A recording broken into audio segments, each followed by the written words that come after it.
माणसाने माणसाशी माणसा सम वागणे. हीच आमुची प्रार्थना, हेच आमुचे मागणे. नमस्कार विद्यार्थी मित्रांनो, आज आपण शिकणार आहोत 1.1 मधील उर्वरित उदाहरणे. ठीक आहे, आता आपण पाहूया प्रश्न क्रमांक 3. काय म्हटलं आहे? खाली दिलेल्या माहितीवरून कोणता बिंदू इतर दोन बिंदूंच्या दरम्यान आहे ते ठरवा व दिलेले बिंदू एक रेषीय नसतील तर तसे लिहा. म्हणजे काय? आपल्याला असं लिहायचं आहे, आपल्याला असं ठरवायचे, decide which point is in between of other two points and right they are collinear or not. मग आपल्याला काय करायचे? बरीच उदाहरणं आहे, आपण फक्त 2 घेणार आहोत. पहिलं उदाहरण बघूया आपल्याला की डिस्टन्स पी आर बरोबर 7 आहे, डिस्टन्स पी क्यू बरोबर 10 दिलं आहे आणि डिस्टन्स क्यू आर बरोबर 3 दिलं आहे. म्हणजे या उदाहरणात 3 बिंदू दिसतात, बिंदू पी क्यू आणि आर. मग आपल्याला काय ठरवायचं आहे की हे जे 3 बिंदू आहेत ते एकमेकांच्या दरम्यान आहेत का, तसेच ते एक रेषीय आहेत का, कोणता बिंदू कुणाच्या दरम्यान आहे आणि ते एक रेषीय आहेत का, असं आपल्याला ठरवायचं आहे. मग त्यासाठी काय करायचं? एकदम साधी सोपी पद्धत आहे बघा. प्रश्न 3, त्यातला एक आकडा, आपल्याला 3 अंतर दिली आहेत. डिस्टन्स पी आर बरोबर 7, डिस्टन्स पी क्यू बरोबर 10 आणि डिस्टन्स क्यू आर बरोबर 3. आपल्याला काय ठरवायचे? कोणता बिंदू इतर दोघांच्या दरम्यान आहे आणि ते एक रेषीय आहेत का. आपण दरम्यानताची व्याख्या शिकताना हे शिकलो होतो की पहिली गोष्ट 3 बिंदू एक रेषीय असतील आणि लहान अंतरांची बेरीज मोठ्या अंतरा एवढी असेल तर दरम्यानता असते. दरम्यानता असते. मग इथे दरम्यानता आहे का हे पाहण्यासाठी काय करायचं? छोटी 2 अंतर बघायची. बघा, हे पहिलं अंतर आहे 7, दुसरं अंतर आहे 10 आणि तिसरं अंतर काय? 3. मग सर्वात लहान 2 अंतर कोणती आहेत? लहान लहान 3 आणि 7. आणि सर्वात मोठं अंतर कोण आहे? 10. मग आपण पहिल्यांदा काय करायचं? मोठं अंतर लिहून घ्यायचं. एक आकडा देऊ आपण आणि म्हणूया डिस्टन्स पी क्यू बरोबर 10. आणि दुसऱ्या स्टेपमध्ये काय करायचं? कोणतीही जी लहान अंतर आहेत त्यांची बेरीज करायची. म्हणजे आपल्याला असं लिहिता येईल, आता वाक्य बदलले, वरच्या वाक्यावर खालचं वाक्य अवलंबून नाही म्हणून आता शब्द वापरायचा. डिस्टन्स पी आर अधिक अजून लहान कोण आहे? डिस्टन्स क्यू आर बरोबर डिस्टन्स पी आर ची किंमत किती आहे? 7 अधिक डिस्टन्स क्यू आर किती आहे? 3. उत्तर किती आलं? 10. मग आपल्याला काय दिसून येते बघा. विधान 1 मध्ये उजवी बाजू 10 आली, विधान 2 मध्ये उजवी बाजू 10 आली. याचा अर्थ असा होतो की उजवी बाजू सारखी असेल तर डावी सारखी असते, म्हणून लिहायचं आहे. मग डावी बरोबर डावी. मग आपल्याला असं लिहिता येईल ना, डिस्टन्स पी आर अधिक डिस्टन्स क्यू आर मध्ये सोलकरम टाका बरोबर डिस्टन्स पी क्यू. आलं का लक्षात? म्हणजे मी डावी बाजू लिहिली, विधान 2 ची डावी बाजू डावीकडे लिहिली आणि बरोबर काय केले? विधान 1 ची डावी बाजू उजवीकडे लिहिली. बघा, जर 2 समीकरणांची उजवी बाजू सारखी असेल तर डावी सारखी असते आणि जर 2 समीकरणांची डावी बाजू सारखी असेल तर उजवी सारखी असते, वगैरे वगैरे. लक्षात आलं तुम्हाला? मग अशा पद्धतीने आपल्याला तिसरं विधान मिळालं, डिस्टन्स पी आर अधिक डिस्टन्स क्यू आर बरोबर डिस्टन्स पी क्यू. ठीक आहे. मग ह्यावरून काय समजलं? आपल्याला हे समजलं की 2 लहान अंतरांची बेरीज बरोबर मोठे अंतर, म्हणून येथे दरम्यानता गुणधर्म आढळतो. मग कोण कोणाच्या दरम्यान आहे ते कसं ठरवायचं? एकदम सोपं आहे बघा. डावी बाजू फक्त बघा बरं, 2 अंतरांची बेरीज केली की नाही, ती 2 अंतर कुणामधली आहेत, कशी आहेत बघा. याच्यामध्ये डिस्टन्स PR, डिस्टन्स QR, याच्यामध्ये कोणतं अक्षर डबल आले तेवढं बघा. कोणतं अक्षर डबल आले? R आले की नाही. मग आपल्याला दरम्यानता लिहिताना R हा मध्यभागी लिहायचा, राहिलेली दोन अक्षर डावीकडे उजवीकडे लिहायची. मग कसं लिहिता येईल बघा. येथे P डॅश मधलं अक्षर डबल आलेलं अक्षर लिहा, R डॅश राहिलेलं अक्षर, P गेला R गेला, राहिलं कोण? Q. आणि ही झाली दरम्यानता. येथे P dash R dash Q आहे, म्हणजे बिंदू R हा P आणि Q यांच्या दरम्यान आहे. Point R is in between point P and Q. म्हणजे या पहिल्या उदाहरणामध्ये दरम्यानता आहे, म्हणजेच बिंदू P, बिंदू Q, बिंदू R हे एक रेषीय आहेत. Point P, point Q and point R are collinear. समजलं? कोलिनियर म्हणजे एक रेषीय आहेत. म्हणजे बघा, पहिलं उदाहरण आपलं सोडून झालेले. आर बिंदू मध्ये का लिहिला कळला का? डाव्या बाजूला अंतर बघितली, छोटी छोटी, छोट्या अंतरात काय दिसून आलं? आर हे अक्षर डबल होतं, जे डबल होतं ते मध्यभागी लिहिलं, आणि राहिलेले दोन अक्षर डावीकडे एक उजवीकडे एक, आणि ती दरम्यानता पूर्ण झाली. समजलं का हे उदाहरण? अशा पद्धतीने तिसऱ्या उदाहरणातलं पहिलं उदाहरण आपण घेतलं. आता तिसऱ्या मधलं अजून एक उदाहरण घेणार आहे आपण, दुसरं. त्यात काय लिहिले बघा. तोच प्रश्न होता, कोणता बिंदू कोणत्या दोन बिंदूंच्या दरम्यान आहे की नाही ते ठरवा. ठीक आहे. डिस्टन्स RS बरोबर 8, डिस्टन्स ST बरोबर 6 आणि डिस्टन्स RT बरोबर 4. आता आपलं काय ठरलंय? विधान नंबर 1 काय लिहायचं? सर्वात मोठं अंतर लिहायचं. तिघांमध्ये सर्वात मोठं कोणी बघा बरं? डिस्टन्स. हा 8 आहे, हा 6 आहे, हा 4 आहे. मग सर्वात मोठा कोण? 8. म्हणून लिहा डिस्टन्स RS बरोबर 8. लिहिलं. आता काय करायचं?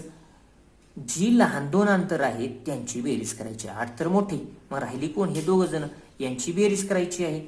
मग इथं लिहा. आता कधी लिहायचं? पहिल्या विधानावर दुसरं विधान अवलंबून नसेल तेव्हा. इंग्लिशमध्ये लिहायचं नाऊ. डिस्टन्स कोणतं? डिस्टन्स ST अधिक डिस्टन्स RT बरोबर. ST ची किंमत टाका पुढे 6 अधिक RT ची किंमत किती आहे? 4. 6 अधिक 4 झाला 10. अशा पद्धतीने आपल्याला छोट्या दोन लहान अंतरांची किंमत 10 आली. बरोबर. मग आता काय करायचं आहे? तर आपल्याला चेक करायचे. विधान 1 ची उजवी बाजू 8, विधान 2 ची उजवी बाजू 10 सारखी आहे का? नाही. एक आली 8, एक आली 10, म्हणजे विधान 1 व 2 ची उजवी बाजू सारखी नाही. म्हणून आपण काय लिहिणार बघा आता. म्हणून पहिल्यांदा छोट्या अंतरांची बेरीज लिहा. डिस्टन्स ST अधिक डिस्टन्स RT, छोट्या अंतरांची बेरीज बरोबर मोठे अंतर. काय लिहिलं? मोठे अंतर डिस्टन्स RS. पण मला सांगा, मी लिहिले बरोबर, म्हणजे हे दोघांची बेरीज बरोबर तिसऱ्या एवढं आहे का? नाही. मग बरोबर चिन्हावर असा तिरका काट मारा आणि त्याला म्हणायचं is not equal to. Not equal to समान नाही. म्हणजे काय अर्थ झाला बरं? डिस्टन्स ST आणि डिस्टन्स RT यांची बेरीज डिस्टन्स RS एवढी नाही. म्हणून येथे दरम्यानताच नाही. इथे काही नाही, दरम्यानता नाही. म्हणजे आपण आता लिहू शकत नाही. इथे TT जरी जर डबल आला होता तर आपण लिहू शकत नाही T हा दरम्यान आहे. नाही दरम्यान. मग दरम्यान नाही याचा अर्थ असा होतो की ते बिंदू एक रेषीय नाहीत. मग फक्त एवढं लिहा. ते म्हणजे कोण? बिंदू PQR. पण आता इथं P नव्हता आला, इथं कोण कोण आलं होतं? S आला होता, T आणि R आला होता. मग तसं न लिहिता थोडक्यात लिहू आपण. येथे बिंदू एक रेषीय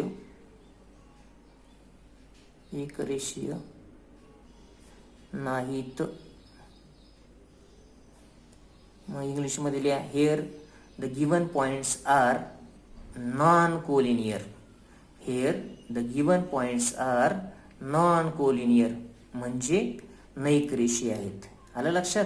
अशा पद्धतीने लक्षात ठेवायचं. कळलं दुसरं उदाहरण? चला आता पाहूया उदाहरण क्रमांक 4. काय म्हटलं आहे? एका संख्या रेषेवर ए बी सी हे बिंदू असे आहेत की डिस्टन्स ए सी बरोबर 10, डिस्टन्स ए बी बरोबर 8, तर डिस्टन्स ए बी काढा. सर्व पर्यायांचा विचार करा. म्हणजे काय? या उदाहरणात सांगितले की बिंदू ए बी सी हे एका संख्या रेषेवर असे आहेत की अट घातलेली आहे. कशी अट घातली? डिस्टन्स ए सी 10 येईल, डिस्टन्स सी बी 8 असेल, त्यावेळेला डिस्टन्स ए बी काढा आणि सर्व पर्यायांचा विचार करा. म्हणजे आपल्याला सर्व पर्याय वापरायचे आहेत. म्हणजे काय? आपण असं समजूया की जसं की बी बिंदू रेषेवर मधल्या भागात आहे, हा झाला एक पर्याय. दुसरा पर्याय काय? ए बिंदू हा रेषेच्या मधल्या भागात आहे, त्यावेळेला बी आणि सी कडेला आहेत. आणि शेवटचा पर्याय सी हा बिंदू रेषेच्या मधल्या भागात आहे आणि ए आणि बी हे कडेला आहेत. असे 3 पर्याय आपण दरम्यानच्या गुणधर्मामध्ये शिकलो होतो, तेच वापरायचे. किंवा दुसरं एक काम करू शकता साधं सोपं. तुम्हाला अंतर किती दिलीत बरं? 3. बघा, डिस्टन्स ए सी एक अंतर, डिस्टन्स सी बी दुसरं अंतर आणि डिस्टन्स ए बी दिलं नाही, परंतु डिस्टन्स ए बी म्हणजे अंतरच आहे ना, मग तिसरं अंतर. अशी किती अंतर समोर आहे तुमच्या? 3. मग 3 अंतर जर दिली असतील तर 3 पर्याय कसे मांडायचे? साधी सोपी पद्धत सांगतो बघा. काय करा साधं सोपं? बघा, मगाच्या उदाहरणामध्ये 3 अंतर माहीत होती, तेव्हा आपण दरम्यानता शोधली. इथे मात्र उलट झाले. 2 अंतरे माहिती आहेत आणि तिसरं अंतर शोधायचे. मग अशी आपण काय केलं? लहान अंतराची बेरीज मोठ्या अंतरा एवढी येते का असं पाहिलं. मग इथे काय करायचं? इथे आपल्याला तिसरं अंतर माहितीच नाही, म्हणून लहान 2 कोण आणि मोठं कोण ठरवता येत नाही. म्हणून इथे काय करा? एक काम करा. पहिल्यांदा पहिलं अंतर, दुसरं अंतर आणि तिसरं अंतर गृहीत धरा. हे झालं पहिलं, हे झालं दुसरं आणि हे झालं तिसरं. आणि मग पहिला पर्याय आपण ठरवूया. पहिल्या दोघांची बेरीज तिसऱ्या एवढी आहे असं मानू. पहिल्या दोघांची बेरीज तिसऱ्या एवढी मग आपण मानणार आहे. म्हणून आपण पहिलं विधान लिहूया. एक पर्याय 1, डिस्टन्स ए सी अधिक डिस्टन्स सी बी बरोबर डिस्टन्स ए बी. हे आहे का नक्की? आपल्याला माहित नाही, मग आपण फक्त गृहीत धरलेले मानू. इथे लिहिलं हरकत तरी मानू, लिहिलं तरी हरकत नाही, मानू. डिस्टन्स ए सी अधिक डिस्टन्स सी बी बरोबर डिस्टन्स ए बी आहे असं मानू. ठीक आहे. मग काय होईल? किमती घाला ना. म्हणून डिस्टन्स ए सीची किंमत 10 अधिक डिस्टन्स सी बी किती आहे? 8 बरोबर डिस्टन्स ए बी तर काढायचं आहे ना, म्हणल्या डिस्टन्स ए बी. आपल्याला काय उत्तर येते? 10 अधिक 8 18 बरोबर डिस्टन्स ए बी. मला सांगा, अंतर धन आलं का ऋण आलं? धन. अंतर नेहमी धन असतं, म्हणजे डिस्टन्स ए बी काढलाय तो 18 आलाय. हे बरोबर आहे, चुकलेलं नाही. म्हणजे या ठिकाणी आपल्याला असं म्हणता येईल की पर्याय क्रमांक 1 योग्य वापरला आहे. डिस्टन्स ए बीची किंमत 18 आली आहे, ही ग्राह्य धरता येईल. ठीक आहे. दुसरा पर्याय आता मानू आपण. दुसरा पर्याय बघायचा आपल्याला चेक करून. ठीक आहे. दुसरा पर्याय काय आहे? मी असं म्हटलं, पहिल्या पर्यायात पहिल्या दोघांची बेरीज तिसऱ्या एवढी करून बघा येते का. आता दुसरा पर्याय, दुसऱ्या दोघांची बेरीज पहिल्या एवढी येते का? दुसऱ्या दोघांची बेरीज पहिल्या एवढी येते का? मग दुसरे दोघं कोण आहेत? बी सी आणि ए बी. आपण करू ना. डिस्टन्स दुसरं सी बी अधिक डिस्टन्स तिसरा कोण आहे? ए बी बरोबर कुणा एवढी यायला पाहिजे? डिस्टन्स ए सी एवढी यायला पाहिजे. दुसऱ्या दोघांची बेरीज पहिल्या एवढी यायला पाहिजे असं आपण मानलेले. परत एकदा पर्याय क्रमांक 2 असा मानला आणि मग किमती घाला बरं. म्हणून डिस्टन्स ए बी किती आहे? 8 अधिक डिस्टन्स ए बी किती आहे? काढायचं आहे, माहीत नाही, तसाच ठेवला बरोबर. डिस्टन्स ए सी किती आहे? 10 पुढं. म्हणून बघा डाव्या बाजूला 8 हा बेरजेत आहे, डिस्टन्स ए बी हा अक्षरी भाग आहे, 8 हा संख्या आहे, 10 हा संख्या आहे. संख्या संख्यांकडं आकर्षित होतात आणि म्हणून 8 हा उजवीकडं न्यायला पाहिजे, कारण 10 संख्या आहे, 8 संख्या आहे. संख्या संख्यांना भेटायला जाणार आहेत, एकमेकांकडे आकर्षित होत आहेत, म्हणून 8चं पक्षांतर उजवीकडे करायचं आणि डिस्टन्स ए बी राहील डावीकडे. बरोबर 10 वजा 8.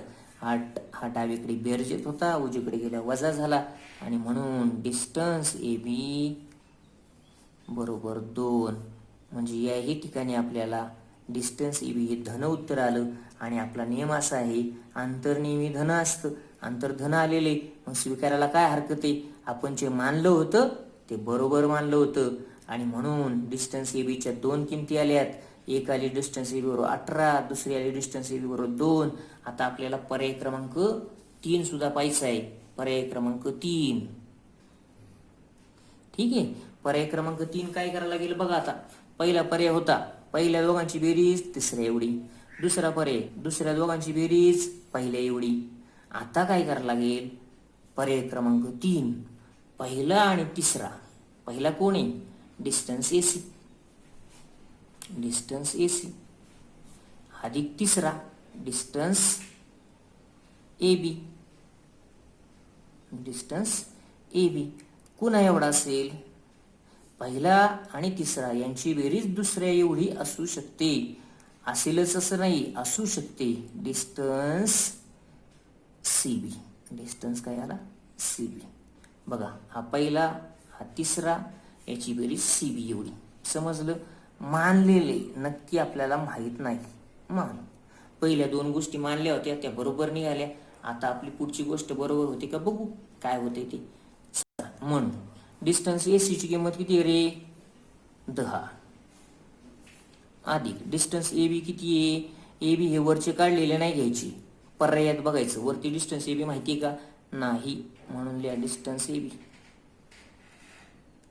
बरोबर डिस्टन्स सी बी किती होता 8. आणि म्हणून पुन्हा एकदा पक्षांतर करायचं आहे. डिस्टन्स ए बी अक्षरी भाग आहे, डावीकडे राहील. बरोबर 8 जागेवर राहील उजवीकडं आणि पाहुणा जाणार आहे 10 डावीकडून उजवीकडे. तो बेरजेत आहे, तो काय होईल वजा 10. आणि मग आपण चेक करू आता. म्हणून डिस्टन्स ए बी बरोबर चिन्ह भिन्न आहेत. 8चं चिन्ह धन, 10चं चिन्ह ऋण. भिन्न म्हणजे फरक, फरक म्हणजे वजाबाकी. फरक काढायचा, मोठ्यातून 8 गेला, 10तून 8 गेला, उत्तर राहिलं 2. आणि उत्तराला मोठ्या संख्येचं चिन्ह म्हणायला 10 काही धन असं समजायचं, म्हणजे 10 मोठा आहे, 10चं चिन्ह मात्र वजा आहे, वजा 2. अशा पद्धतीने डिस्टन्स ए बी काय आला वजा 2. आणि आतापर्यंत 2दा मी म्हटलं अंतर कधीही ऋण नसते आणि हे अंतर तर ऋण आले, म्हणजे पर्याय क्रमांक 3 जो मानला होता तो चुकीचा मानला होता, असं शक्य नाही. इथं लिहिलं तरी चालेल, अंतर कधीही ऋण नसते, अंतर कधीही ऋण नसते. म्हणून डिस्टन्स ए बी बरोबर वजा 2 ग्राह्य धरता येणार नाही. डिस्टन्स ए बी बरोबर वजा 2 हे अग्राह्य, म्हणून डिस्टन्स ए बी बरोबर वजा 2 हे अग्राह्य, नॉट ॲक्सेप्टेबल, अग्राह्य है ना. समजलं का. डिस्टन्स ए बी किती आलं वजा 2 हे काय मात्र ग्राह्य धरता येणार नाही. मग ए बीच्या किमती किती 2च फक्त, ह्या 2च किमती तुम्हाला धरता येतील, ही किंमत धरता येणार नाही. अशा पद्धतीने सर्व पर्यायांचा विचार करून आपण डिस्टन्स ए बीच्या 2 किमती काढल्या, तिसरी काढली होती पण ती ग्राह्य धरता येणार नाही कारण ती ऋण आहे. अशा पद्धतीने आपलं 4थंही उदाहरण संपलं आहे. ठीक आहे, आता 4था प्रश्न झाला, पण 5वा प्रश्न मी घेणार नाही, तो 4थ्यासारखा असल्याने तुम्ही सोडवायचा आहे. आता बघूया 6वा प्रश्न. बघा 6व्या प्रश्नात काय म्हटलं आहे, आकृती काढून प्रश्नांची उत्तरे लिहा. म्हणजे तुम्हाला पहिल्यांदा फिगर ड्रॉ करायची आहे आणि मग आन्सर लिहायचे आहेत. बघा एक आकडा जर A dash B dash C म्हणजे काय, बी हा ए आणि सी च्या दरम्यान आहे आणि लेंथ ए सी बरोबर दिला आहे. आता डिस्टन्स ए सी ऐवजी लेंथ ए सी आला आहे. लेंथ ए सी बरोबर 11, लेंथ बी सी बरोबर 6.5, तर लेंथ ए बी काढायचं आहे. इथे मात्र आपल्याला त्यांनी सांगितले की बी हा ए आणि सी च्या दरम्यान आहे. मग आकृती कशी काढायची बघा, एकदम सोपं आहे, सरळ सरळ सोपं. A dash B dash C याचा अर्थ असा की एक रेषा काढायची आहे आणि त्या रेषेवर मधल्या भागामध्ये, रेषेच्या मधल्या भागात बी दाखवा आणि डाव्या बाजूला ए आणि उजव्या बाजूला सी दाखवायला हरकत नाही. फक्त एक काम करायचं, ते करत असताना ए सी किती आहे 11, बी सी किती आहे 6.5, फक्त ए बी किती हे माहीत नाही पण अंदाज केल्यावर थोडासा कळेल, त्याप्रमाणे थोडा दाखवायचा प्रयत्न करायचा आहे, हरकत नाही. पुढे बघा, A dash B dash C म्हणजे दरम्यान तर अशा पद्धतीने बी हा मधल्या भागात आला पाहिजे. मी मुद्दाम फक्त आकृती काढून ठेवली आहे बघा रेषेची. रेषेवर या ठिकाणी 3 बिंदू घेतले, 1, 2 आणि 3, पण नावं द्यायची बाकी ठेवली होती तुमच्याकरता. मग आता काय करता येईल आपल्याला, आपलं ठरलं की नाही, रेषेची आकृती काढायची, बी हा दरम्यान आहे म्हणजे बी हा मधल्या भागातला बिंदू दाखवायचा आहे. हा बी बिंदू दाखवायला हरकत आहे का, मग इथे लिहिला बिंदू बी, हे बघा ह्या बिंदूचं नाव बी आणि ए कुठे रे, नक्कीच डाव्या बाजूला, मग इथे लिहा ए आणि राहिला कोणता सी बिंदू, तिसरा बिंदू सी. अशा पद्धतीने A dash B dash C यानुसार आपली आकृती तयार झाली.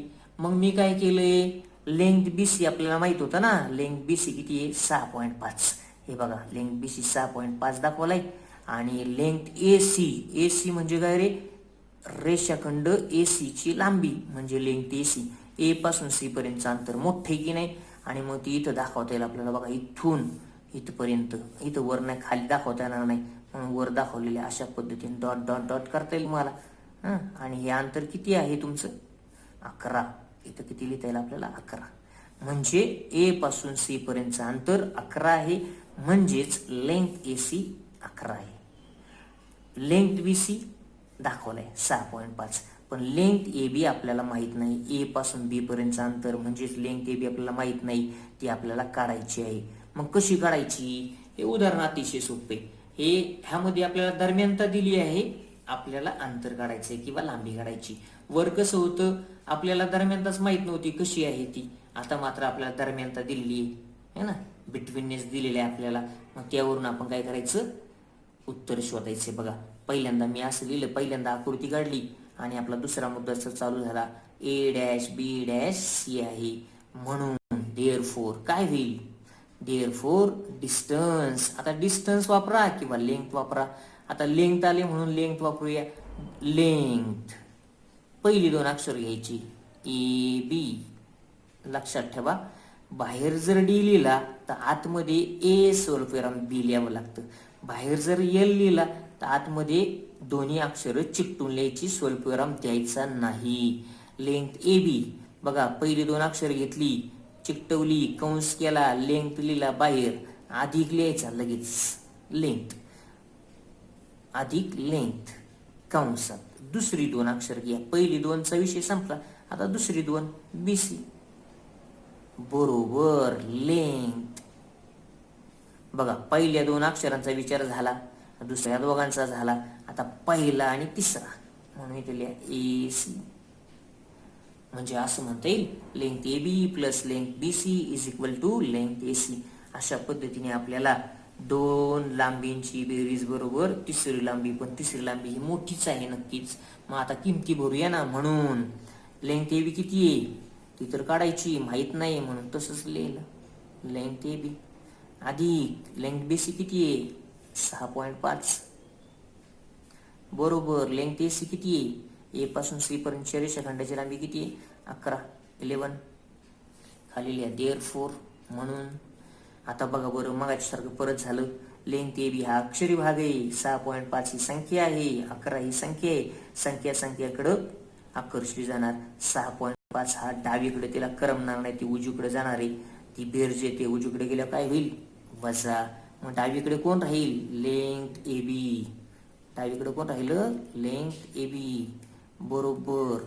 तिकडच्या घरात मुख्य कोण आहे 11. पाहुणा कोण आला 6.5. त्याचं चिन्ह काय वजा 6.5. 6.5 हा डावीकडे बेरजेत होता, उजवीकडे गेल्या वजा होईल. आणि अशा पद्धतीने लास्ट देअरफोर म्हणून लेंथ ए बी. बरोबर. सरळ सरळ 11तून 6.5 घालवायचं आहे, तरी पण सांगतो 11चं चिन्ह धन आहे, 6.5चं वजा आहे. भिन्न म्हणजे फरक, फरक म्हणजे वजाबाकी करा आणि उत्तरला मोठ्या संख्येचं चिन्ह द्या. 11ला चिन्ह अधिक आहे, नाही दिलं तरी चालेल. 11तून 6.5 घालवायचं आहे, नीट वजाबाकी करा. जमत नाही बऱ्याच जणांना. 11तून 6.5 गेला, राहिला किती 4.5. ताळा करून बघा 6.5 अधिक 4.5 येऊन जाईन 11. अशा पद्धतीने लेंथ ए बी किती आला 4.5. आणि अशा पद्धतीने आपला सराव संच 1.1 पूर्ण झाला. जी उदाहरणं मी घेतली नाहीत ती तुम्ही स्वतः सोडवायची आहेत, आणि मी घेतली ती सुद्धा सोडवायची आहेत. ओके. आजचा आपला अभ्यास संपला. धन्यवाद.